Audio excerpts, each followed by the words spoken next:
Hey there YouTube, this is Savan12986s, and this is an update on one of my Minecraft tutorials. After uploading the last video on how to make a door lock, I found a way to actually make it so that the buttons are required to go in a sequence. If you remember from the last video, this was the sequence, and if you entered it in like this, it would work as well as any other combination of these three buttons. But now I've found a way that's actually simpler than the original version to make it require a sequence. So now you have to press them in that order for the door to open. So I've already set it up, and I'll come back here and show you. This new system completely removed the AND gates, and now there's only one output signal. Like before, we do have three NOR gates, or RS NOR gates.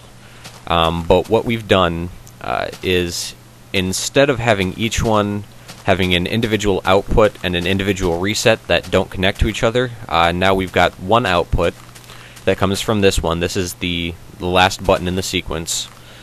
And the other ones, all the resets, we've wired together. So this is the resets line that comes out from all the wrong button presses. And it goes in and it resets.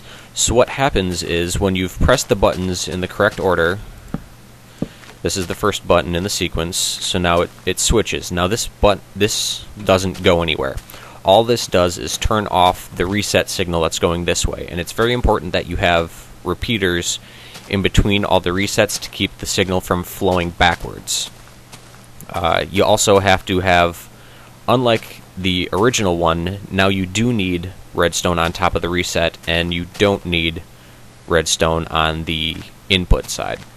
So what this does is, this one's still in the off, in the reset position.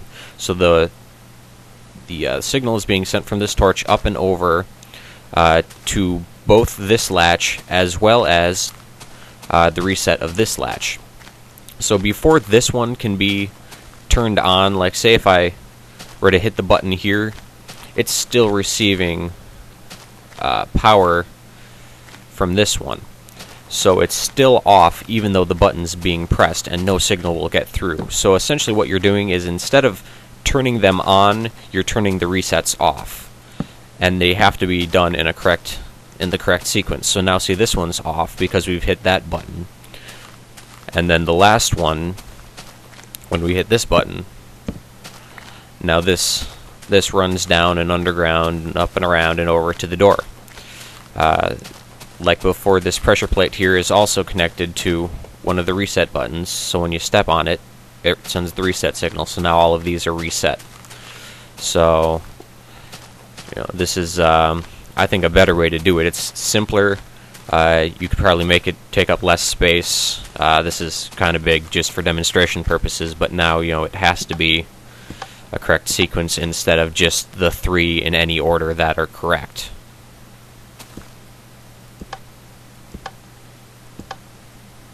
There we go. So, thanks for watching. Savan12986, Minecraft tutorials, also Minecraft adventures. Comment, rate, subscribe, and thanks for watching. Hey guys, just figured out another way to make the keypad actually work better. So now that you can actually have the middle button work as a separate button instead of having to just be a cancellation button. For this system to work, you have to recess the keypad one block, because this block and this block are now going to be activating redstone that's alongside of it instead of behind it. So I'll show you what that looks like from the other side. Here we have our big crisscross line separator thing. Oops.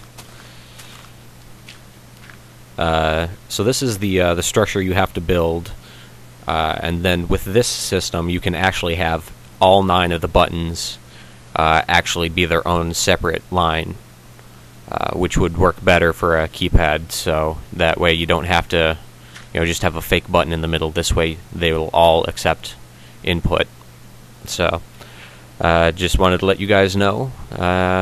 Thanks for watching. Bye.